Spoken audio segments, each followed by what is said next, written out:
Matter சீரியஸாக இருக்கு, நீ இதுக்கெல்லாம் போகாத. இப்போ என்ன கதைன்னா, நம்ம மீனவர்களை இந்த பாடுபடுத்துகிற, இப்போ கச்சத்தீவை பிடிக்கிற நான் என் மீனவனை காப்பாற்ற அழுது முடிஞ்சு போச்சு. இவர் நான் 19 வயசில் என் தங்கச்சி ஒருத்தி தாலி எடுத்துட்டாங்க ராமேஸ்வரத்தில். அப்போ கட்சி ஆரம்பிச்சு புதுசாக நான் ஜெயிலுக்கு இதுக்குமா போயிட்டு வந்துக்கிட்டு இருந்தேன். அந்த நேரத்தில் இறந்து போயிட்டாங்கன்னு இந்த மீனை வீட்டுக்கு போனேன்.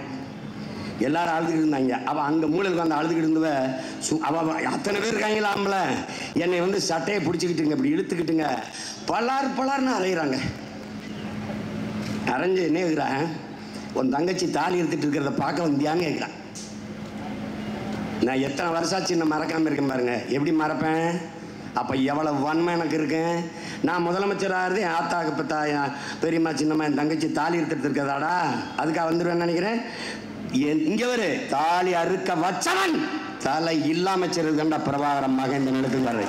அதிகாரத்துக்கு வரணும் சும்மா அப்படி ஆள் கொஞ்சம் பொண்டாட்டி பிள்ளைகளுக்கெல்லாம் பதவி அப்படியே பங்களா கட்டி வாழ வைக்கிறதுக்குல்ல ராஜா. அதுக்கு வந்தவன் நினைச்சிடாது நீன்னு. நான் நெய்தல் படம் அமைப்பேன். இவர் நெய்தல் படம் எப்படி அமைப்ப? போலீஸை எப்படி ஆள் எடுக்கிற அப்படிதான் நான் எடுப்பேன். தம்பி, போலீஸுக்கு நாட்டை பாதுகாக்க நீ நம்புற, அப்புறத்துக்கு வீட்டில் ஒரு வாயில் காவலன் செக்யூரிட்டி போடுற, எதுக்கு வாட்ச்மேன் போடுற? அப்படிதான் நீ கோஸ்ட் கார்டு போட்ட, அது வேஸ்ட் கார்டு ஆயிடுச்சு, அதனால போடாண்டா நான் நெய்தல் படை நான் கட்டுறேன். ஆகச்சிறந்த பயிற்சி. தம்பி அண்ணாமலையிட்ட கூட சொன்னேன், தம்பி நீ எடுத்துருக்கிறது வெறும் போலீஸ் ட்ரைனிங், நான் எடுத்துக்கிறது போராளி ட்ரைனிங், ரெண்டுக்கு வா மோதி பார்ப்போம் வா. நீ ரொம்ப சாதாரண என் முன்னாடி ஒன்று, உனக்கு பிரதமர் ஓட்டு கட்டு வருவார், ஹோம் மினிஸ்டர் வருவார், ஃபினான்ஸ் மினிஸ்டர் வருவார், எனக்கு எல்லாமே நான் தான். அப்போ நான் தான் கத்து. என்னது நீ சும்மா ஏதோ ஒரு ஆட்டம் காட்டிக்கிட்டு அல்லாடிக்கிட்டு சரி. ஆனால் இப்போ ஒரு நாடகம் நடக்குது இந்த நாட்டில். அறிவார்ந்த தமிழ்ச்சக தம்பி தங்கைகள் எந்திரிச்சுக்க. இந்த ஒரு நிலம்தான் உனக்கு இருக்கு, நல்லா கவனிச்சுக்க. உன் இடத்தினை உறுதி செய், உன் இனத்தை முன்னிறுத்து. இருக்க இடமற்றவன் அனைத்துலகம் பேச அருகதையற்றவன். இந்த தத்துவத்தை நல்லா உள்வாங்கிக்க. இருக்க இடம் இல்லைன்னா நீ அனைத்துலகம் பேசி அரசியல் பேசுறது அருகதை இல்லை உனக்கு. இங்க நின்றுட்டு ரஷ்ய ஏகாதிபத்தியமே அமெரிக்க ஏகாதிபத்தியம் முன்னே கேட்கிறேன் எங்கிட்டு கேட்கிற? தள்ளிப்படா, இடமே ஓ இடம் இல்லை. நீ ஆக்கிரமிக்கப்பட்டு உன் அன்னை நிலம் அடித்து விரட்டப்பட போகிறாய். அங்கே ஆயுதத்தை வைத்து அடித்து விரட்டினான், இங்கே ஆக்கிரமித்து விரட்ட போகிறான். எழுதி வச்சுக்க. தாளில் ஏதாவது சும்மா இல்லை சார் பதிவு எழுதி வச்சுக்க. 5 வருஷம் கழிச்சு நடக்கல, அடி வாங்கும்போது என் ஞாபகம் வரும், அண்ணே ஓடியானு அண்ணே ஓடியானு அண்ணே அப்படி வரும்ல. திருப்பூரில் அடித்தான் தெரியுமில்ல, அந்த அடி வாங்கி ஓடுறதுக்கு கீழே பதிவு என்ன தெரியுமில்ல, என் குரல் தான். எப்படி? நான் போதிக்கும் போது உங்களுக்கு புரியாது, ஆனால் பாதிக்கும் போது புரியும் என்று சொன்னேன். அதை போட்டிருக்கான். இப்போ பாதிக்குது புரியுதுன்னு. அதனால தான் இத்தனை பேர் என்னை சுற்றி திரண்டு நிற்கிறான். ஏன்னா அண்ணன் முதுகுல, நம்ம முதுகுல அடி வாங்கும் போது அண்ணன் குளிஞ்சு தாங்கிருச்சு. இப்படி எத்தனை பேர் முதுகுல அண்ணன் அடி தாங்க முடியும்? எல்லாரும் சேர்ந்து தடுப்போம்னு இப்போ கிளம்பிட்டான். அதுதான் இந்த 32 லட்சம் பேர் மான தமிழ் மக்கள் எளிய பிள்ளைகள் எங்களுக்கு ஓட்டு போட்டு 3வது பெரிய அரசியல் கட்சியாக ஆக்கின மாதிரி அதை வந்தான். இந்த 32 62 ஆக்க முடியும், 62 1 கோடியை 22 ஆக்க முடியும். ஏன்னா நான் குட்டையில் வள வீசல, குளத்தில் வள வீசல, பெருங்கடல்ல வீசுறேன். தமிழ் பேரினம் என்கிற பெருங்கடலில் முடிஞ்ச வர வீசுறேன், விண்ணை நோக்கி வீசுறேன். என்னை வீழ்த்துவது என்பது சரித்திர கொம்பு. என்னை கொன்று ஒழித்தாலே ஒழிய நான் வென்று முடிப்பதை எந்த கொம்பனாலும் தடுக்க முடியும். 1000 கோடியை கொட்டு, 5000 கோடியை கொட்டு வாங்கிக்கிட்டு எனக்கு தான் போடுவான் ஓட்டு. அப்படி என் தம்பி சரவணன் பாடின பாட்டு மாதிரியே இருக்குன்னு நினச்சி அவனா இட்டுக்கட்டி பாடிடுவான், அருமையாக பாடிடுவான். ராத்திரி 12 மணிக்கு அண்ணன் இந்த பாட்டு அனுப்பியிருக்கேன் கேட்டு சொல்லுங்க அப்படிவான். எங்கள்லையே வெறி கொண்ட மிருகங்களை நாங்களும் மாறி சாமம்புறா தூங்காமல் கட்டும் பாய்ச்சல் இருக்கும். குறுக்க எவனை வந்துடாத குதறி விட்டு போயிடுவோம். ஆமாம், சும்மா உனக்கு ஈழத்து பாவேந்தன் புதுவை ரத்தினதுரை பாடிய பாடலை திரும்ப திரும்ப உனக்கு பதிவு செய்யறேன் பாரு. என் அன்பான மக்களே, உங்கள் தாய் நிலத்தை பேரன்பு கொண்டு காதலியுங்கள். உங்களை பெற்ற தாயோ உங்களை 10 மாதம்தான் சுமந்தார். ஆனால் இந்த பூமி தாயோ, உங்கள் அன்னை நிலமோ உங்கள் வாழ்நாள் முழுமைக்கும் உங்களை சுமக்கிறார். நீங்கள் பிறந்த உடனே அன்னையின் மடியில் இருந்த அடுத்த அடி எடுத்து வைத்தது அவள் மடியில் தானே. நீங்கள் இறந்த பிறகு புதைந்தோ எரிந்தோ சாம்பலாவது அவள் நெஞ்சில் தானே. ஆகையினாலே என் அன்பு மக்களே, உங்கள் தாய் நிலத்தை பேரன்பு கொண்டு நேசியுங்கள். ஏன்? நிலத்தை இழந்தால் பலத்தை இழப்பீர்கள், பலத்தை இழந்தால் இனத்தை இழப்பீர்கள். ஆதலினாலே என்னரும் மக்களே, உங்கள் தாய் நிலத்தை பேரன்பு கொண்டு காதலிங்கள் முடிகிறார். இதை என்னரும் தம்பி தங்கைகள் ஆழ்ந்து கவனிச்சுக்கணும். எதுக்கு இவ்வளவு காத்துறேன்? இந்த ஒரு இடம் தான்டா இருக்கு. தெற்காசியம் முழுமைக்கும் பறவை வாழ்ந்தவனடா நீ. இமயம் இந்தவார் வடதிசை கங்கையும் தென் திசை வடதிசை கங்கையும் இமயமும் கொண்டு தென் திசை ஆண்ட தென்னவன் வாழி என்று பாடுது சிலப்பதிகாரம். எப்படி? பகிர்வெளி ஆற்றலும் பன்மலை அடுக்கத்து குமரிக்கோடும் கொடுங்குடர் கொல்ல வடதிசை கங்கையும் தென் இமயமும் கொண்டு தென் திசை ஆண்ட தென்னவன் வாழி. அதுவரை வடவேங்கடம் தென்குமரி ஆயிடை தமிழ் கூறும் நல்லுலகுன்னு. வடவேங்கன்னா திருப்பதி நினைச்சிருக்கேன். வேங்கன்னா இடம், வேங்கடம் என்றால் வெப்பம். தக்கான பீழபூமி வர பறவை வாழ்ந்தாங்குது. அதான் உண்மையான பொருள். அப்ப துணைக்கண்ட முழுமைக்கும் பறவை வாழ்ந்தவன் காலடியில் குறுகி நிற்கிற. அங்க ஒரு இடம் இருந்துச்சு, அடிச்சு விரட்டிட்டான். இந்த ஒரு நிலம்தான் இருக்கு, விரட்ட போறான். அப்ப என்ன செய்யணும்? விழிப்புணர்வே விடுதலையின் முதல் படி. எந்திரிச்சுக்கணும், எச்சரிச்சுக்கணும், கவனமா இருக்கணும். எப்படி இருக்கணும்? புலியின் விழிகளை போல விழித்திருக்கணும். பாய்ச்சலுக்கு தயாரா இருக்கணும். அப்ப புலி பதுங்குவது பயந்து அல்ல, பாய்ச்சலுக்கு என்பதை அறிவார்ந்த தமிழ் சமூக தம்பி தங்கையில் புரிஞ்சுக்கணும். 7 அடி நீளம் தான் 70 அடி பின்னோக்கி போறோம். அங்க இருந்துதான் வேகம் எடுத்து ஓடி வந்து தாண்டோம். தாண்ட போறது 7 அடி தான். ஆனால் பின்னோக்கி போனது 70 அடி. 70 அடி பின்னோக்கி போவதாலேயே நாம் பயந்து போகிறோம், தோற்று போகிறோம் என்பது அர்த்தம் அல்ல. 7 அடி முன்னோக்கி பாய்வதுக்குத்தான். நல்லா புரிஞ்சுக்க. நீ ஒருத்தன் வாழ்க்கையை வெறுத்துருச்சு, சாகலான்னு முடிவெடுத்துட்டான். என்ன செய்யுன்னு தெரியல. அப்படி சாகலாம் போது அங்கே ஒருத்தர் உட்காந்துருக்கான், தாடி முடியுமா, ஒரு பெரிய ஆள், அப்படியே ஒரு சித்தர், ஒரு ஞானி, ஒரு யோகி, ஒரு எவனோ வச்சுக்கோ. என்ன தம்பி பிரச்சனை பண்ணு? எனக்கு வாழை பிடிக்கலையா, சாக ஒன்றுமே இல்லையா, எதுவுமே சரியில்லையா, வாப்பான்னு கூட்டி போடுற. காட்டுக்குள்ளே நடந்து ஒத்தடி பாதையில் 2 பேரும் போனோன்னு அழகான காடுகள், மூங்கில் காடுகள், பூந்தோட்டங்கள், அப்படியே சோலையாக இருக்கு. அங்கே ஒரு குடிசை. அங்கே போய் உட்கார்ந்து பார்த்தோன்னே அந்த அப்படி அவ்வளவு அழகாக இருக்கு. பறவைகள், அது சிட்டு கிட்டு பூச்சிகள் வண்டுகள் எல்லாம் போய் அழகாக பாட்டு செஞ்சுட்டு இருக்கும்போது பார்க்கும்போது இந்த பூக்கள் அப்படி ரொம்ப அழகாக இருக்குது, ரொம்ப அழகாக இருக்குது, ரொம்ப அழகாக இருக்குது. இந்த மூங்கில் அதுவும் ரொம்ப அழகாக இருக்குது அப்படின்னு அவர் சொல்கிறாரு. இது ரெண்டையுமே, மூங்கிலையும் பூச்செடியுமே ஒன்றா தான் விதை போட்டு வளர்த்தேன். பூச்செடிகள் வேகமாக வளர்ந்து பூத்துட்டது, பார்க்க அழகாக இருக்கு. இந்த மூங்கில் பாருங்க, முதல் நாள் தண்ணி ஊற்றினேன், 2 நாள் தண்ணி ஊற்றினேன், 3 நாள் தண்ணி ஊற்றினேன், 4 நாள் தண்ணி ஊற்றினேன், 1 வாரம் தண்ணி ஊற்றினேன், 2 வாரம் தண்ணி ஊற்றினேன், 6 வாரங்களுக்கு மேலாக தண்ணி ஊற்றினேன், முளைக்கவே இல்லை.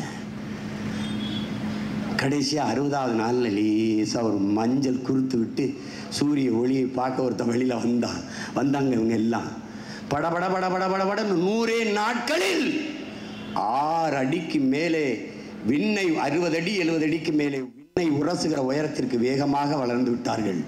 அப்போ அந்த சொல்கிறான், பூ படகுன்னு வளர்ந்துச்சு, ஆனால் மூங்கில் அப்படி முளைக்கலை. ஏன் இவ்வளவு தாமதம் முளைக்குது? அது தன்னுடைய வேரை உறுதிப்படுத்தி நீண்ட தூரம் வளர்வதற்கும், நீண்ட காலம் வாழ்வதற்கும், நீண்ட உயரம் வளர்வதற்கும், நீண்ட தூரம் வாழ்வதற்கும் உறுதியான கட்டமைப்பை பூமிக்குள்ளேயே செய்து கொண்டிருந்ததுங்கிறான். அதுக்கு நிறைய நாட்களை எடுத்து குறிச்சிருக்கிறான். அந்த மாதிரி நிறைய நாட்களை எடுத்து ஒரு கட்டமைப்பை உருவாக்கி விண்ணை உரசுகிற முன்னிலாக வளர்கிற கட்சி தான் நாம் தமிழர் கட்சி.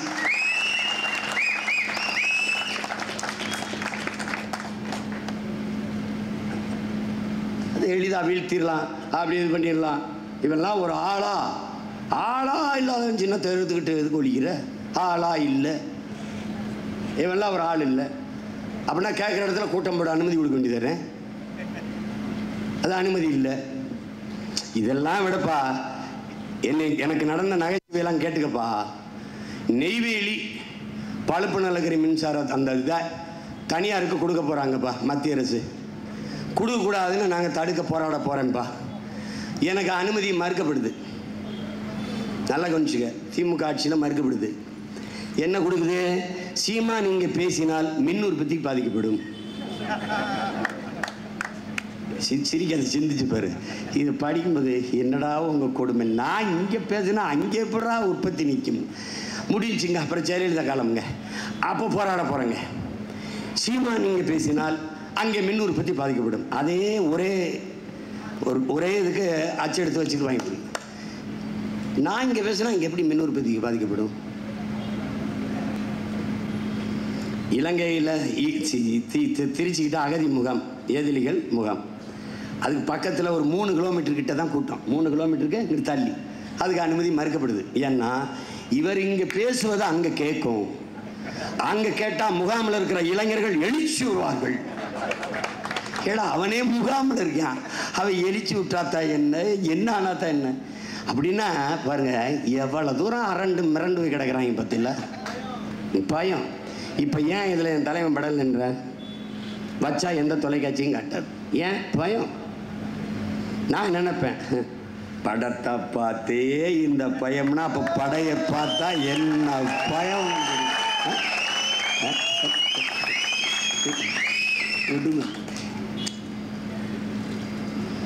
நீ அப்படி மடக்கி ஒடுக்கி வைக்கிறதுக்கு நான் கொடை இல்லை, புலிப்படை என்பதை புரிஞ்சுக்கிட்டு நீ என் ஆட்டம் காட்டணும்.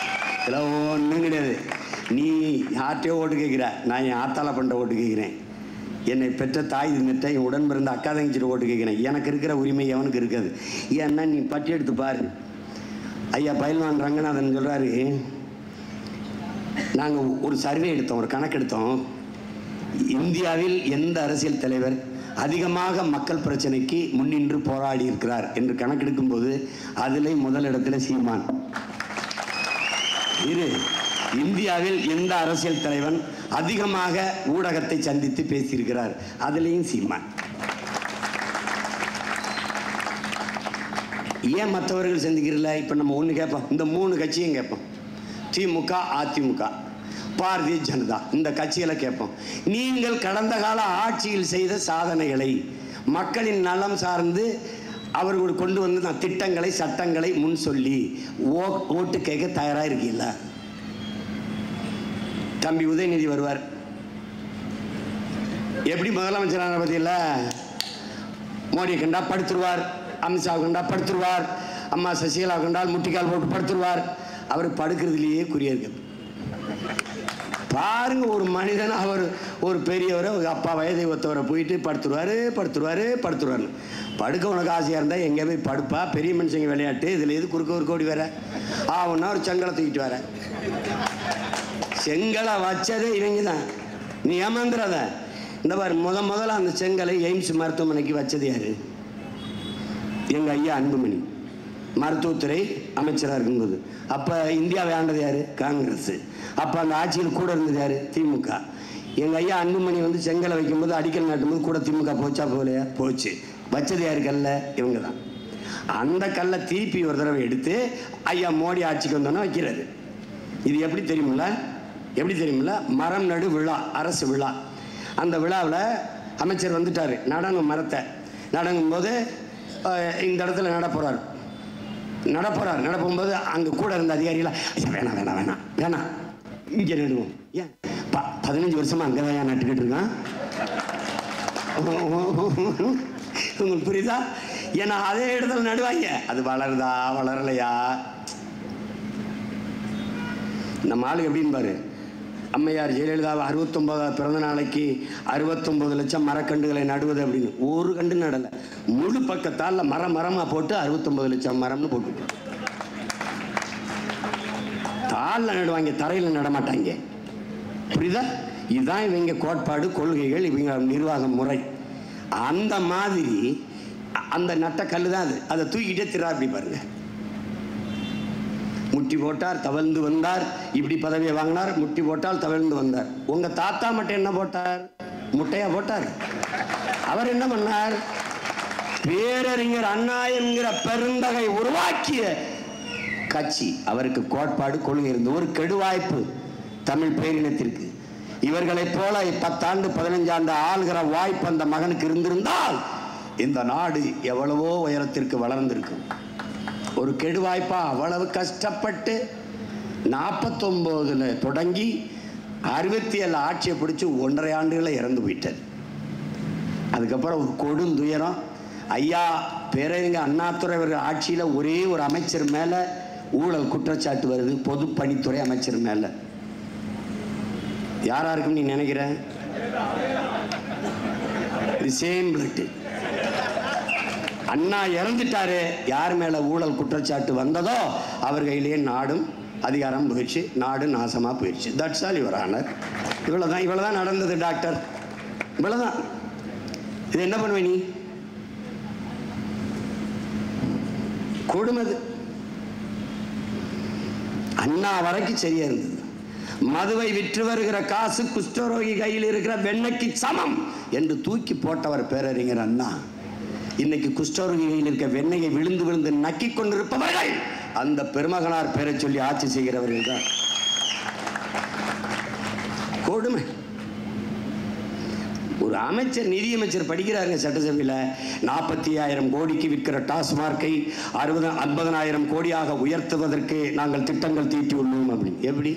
45,000 பேரை தாலி எடுத்திருக்கோம், அதான் 50,000 பேரை ஆக்குறதுக்கே முயற்சிக்கிறோம். என்ன பொருளாதார மேதைகள் வல்லுநர்கள் கூடிய திட்டம்? பாலின் சந்தை மதிப்பு 9 லட்சம் கோடி. வாங்க ஓடி. ஆவின் பால் விற்கிறாய், எங்க பதில் எங்க?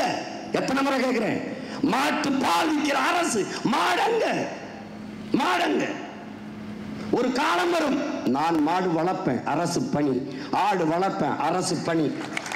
மீன் பிடிப்பேன், நானே பிடிப்பேன். என்னை எவன் தொடரான்னு பார்க்கிறேன் சிங்களன். நான் மீன்பிடி அந்த வேலையை அரசு பணியா மாற்றி என் மக்களுக்கு நானே படகு நான் வாங்கி கொடுப்பேன். 1 கோடியா, இந்த 2 கோடி வருதா, 3 கோடியா, போ மீனை பிடிச்சி. நீ என்ன சம்பளத்தை வாங்கிக்கலாம், இன்னும் என்ன வேணும் போ, நீ போ. மீன் பிடிக்கிற சந்தை வாழ்விடத்தில் கட்டி கொடுப்பேன். இந்த மாதிரி தூக்கி அங்கே கொண்டு போ, இங்கே போ, சீட்டில் கொண்டே வருவேன். ஏன்? என் 4வது தாய்க்குடி பரதவர்கள். நீ மீன் பிடிக்கிறனால காரண பெயர் மீனவங்கிறான், அவன் குடிப்பெயர் பரதவன். ஆதிக்குடி நான் குறவன், 2வது குடி நான் கோன், 3வது குடி நான் வேளாளர், 4வது குடி பரதவர். இதான் என் தாய்க்குடி. இதுல தான்டா உலகம். போய் இன்னொன்னு கேட்டு பார்த்துக்க, ஆய்வு செஞ்சு பார்த்துக்க. எல்லா பேரும் எங்கிலிருந்து வந்தவன் தான். நான் வேளாண்மை எப்படி அரசு பணியா மாற்றுவனோ அப்படி மீன்பிடித்தலையும் அரசு பணியா மாற்றிடுவேன். நானே மருதம் அங்காடி, குறிஞ்சி அங்காடி, நெய்தல் அங்காடின்னு போட்டு கடையை போட்டு நானே விற்பேன். படித்தவர்கள் வேலை. நீ இந்த ஸ்மார்ட்டோ, ஸ்விக்கி இதெல்லாம் போடுறீல, அது மாதிரி. தம்பி சொல்லுங்கம்மா, வணக்கம், நெய்தல் அங்காடி. அம்மா சொல்லுங்கம்மா. அப்பா நல்ல அழகா நல்ல மீனுமா, 1.5 கிலோப்பா, விருந்தாளி. சரிங்கம்மா, முகவரி சொல்லுங்கம்மா. சரிங்கம்மா. வெட்டி அழகாக அப்படி எங்கால் போட்டு அழகாக கொண்டு கொடுத்துட்டு வந்துடுவான். யாருமே? Government employee. நீ 2 கோடி பேருக்கு வேலை கொடுக்கணும்னு சொன்ன மோடி எப்படி கொடுப்பீங்க? எப்படி கொடுப்பீங்க? உன்ட்ட ஃப்ளைட்டில் சொந்தமா அதில் வேலை செஞ்சுருப்பான், தொடர வேண்டி இருந்துச்சு, அதையும் கொடுத்துட்டேன். எல்லாத்தையும் தனியார் கொடுத்துட்டு எப்படி? இப்போ ராணுவ வீரர்லாம் நம்மால் நினச்சிட்டு இருக்கியா கவர்மெண்ட்டுன்னு? 100 விழுக்காடு அந்நிய முதலீடு. நான் ஒரு கேள்வி கேட்குறேன். துப்பாக்கி ஆட்ட வாங்கினேன், பீரங்கி ஆட்ட வாங்கினேன். ரபேல் போர் விமானம் பிரான்ஸ்கிட்ட, பீரங்கி இஸ்ரேல்கிட்ட, துப்பாக்கி ரஷ்யாட்ட. இப்படி ஒவ்வொரு நாட்டிலையும் ஒவ்வொன்றா வாங்கி யாரோட சண்டை ஓட்டி என்னை காப்பாற்ற போற? பேச மாட்டேற?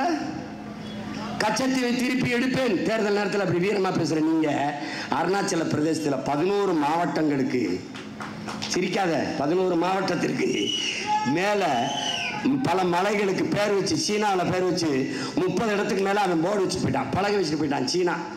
அருணாச்சல பிரதேசத்திலிருந்து சீனாவுக்குள்ள வர்றதுக்கு யாருக்கும் பாஸ்போர்ட் விசா தேவையில்லை. ஓ நாடு அருணாச்சலம், ஏன் நாடு வான்ட்டான். ஏன் அந்த வாய்ஸ் ஒன்று காணும்? ஏன் மீதா இருக்கிய? ஆசாத் காஷ்மீரை மீட்போம், பாகிஸ்தான் ஆக்கிரமிப்பு காஷ்மீரை மீட்போம், கச்சத்தீவை மீட்போம், அருணாச்சல பிரதேசம். ஒரு தடவை சொல்லுங்களேன், ஏன்? உண்மையிலே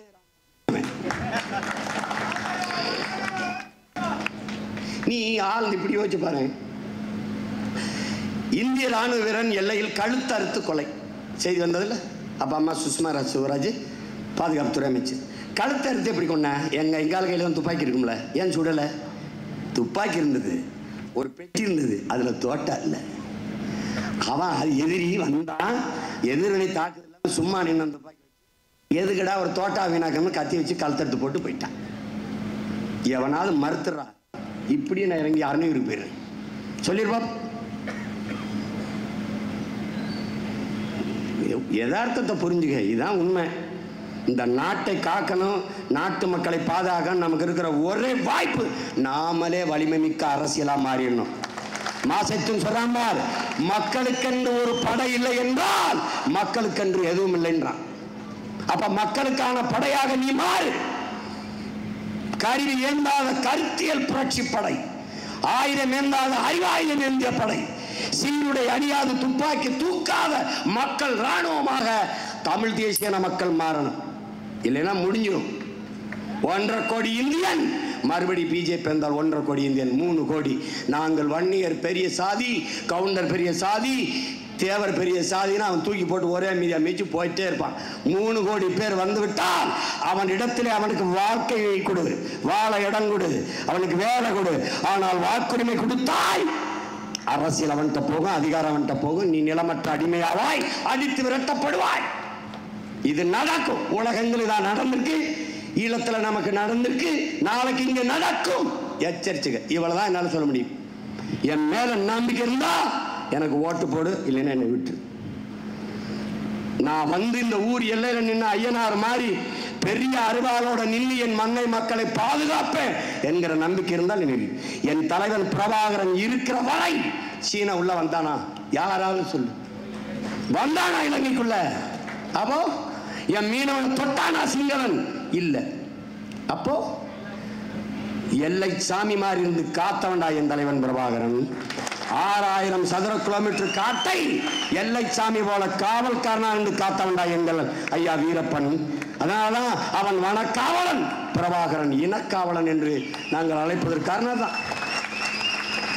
அப்படி உங்கள் மகன் இந்த நிலத்தை, நிலத்தின் வளத்தை, மண்ணை, மக்களின் நலத்தை காப்பேன் என்ற நம்பிக்கை இருந்தால் உங்கள் மதிப்புமிக்க வாக்கை எங்களுக்கு தாருங்கள். தென் சென்னையிலே போட்டியிடுகிற அன்பு தாய் தமிழ்ச்செல்வி அவர்களுக்கு முனைவர், கல்லூரி பேராசிரியர்,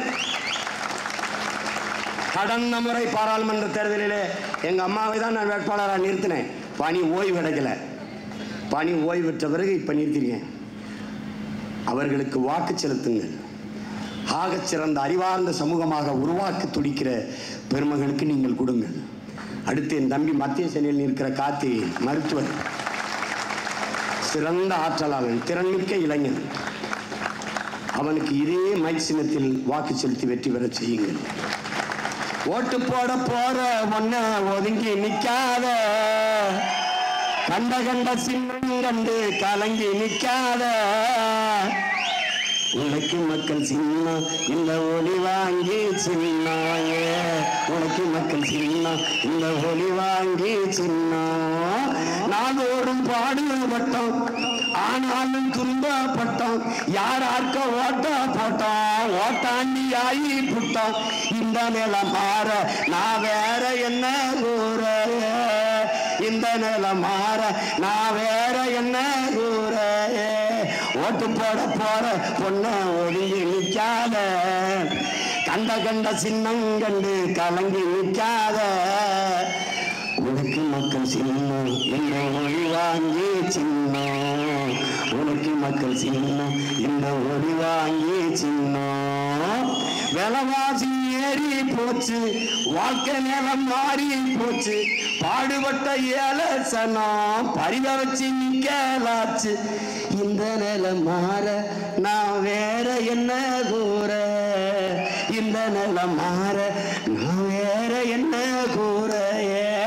ஓட்டு போட போற அம்மா, ஓட்டு போட போற அக்கா, ஓட்டு போட போற தங்க ஒதுங்கி நிக்காத, கண்ட கண்ட சின்னம் கண்டு கலங்கி நிக்காத. உழைக்கும் மக்கள் சின்னம் இந்த ஒளி வாங்கி சின்னம், உழைக்கும் மக்கள் சின்னம் இங்க உண்மைக்கு, நேர்மைக்கு, தூய்மைக்கு, எளிமைக்கு, நாட்டு மக்களின் நன்மைக்கு, நல்ல தலைமைக்கு ஒரே சின்னம் மைக். மைக் சின்னத்தை வாக்கு செலுத்தி வெற்றி பெற செய்யுங்கள். எங்கள் உயிருக்கினிய உறவுகளே, புரட்சி எப்போதும் வெல்லும். உங்கள் பிள்ளைகள் எங்களின் வெற்றி அதை சொல்லும். எங்கள் இலக்கு ஒன்றுதான், இனத்தின் விடுதலை. இனம் ஒன்றாவோம், இலக்கை வென்றாவோம். தமிழ் தாய் வாழ்க, தலைவர் பிரபாகரன் வாழ்க. நாம் தமிழர்.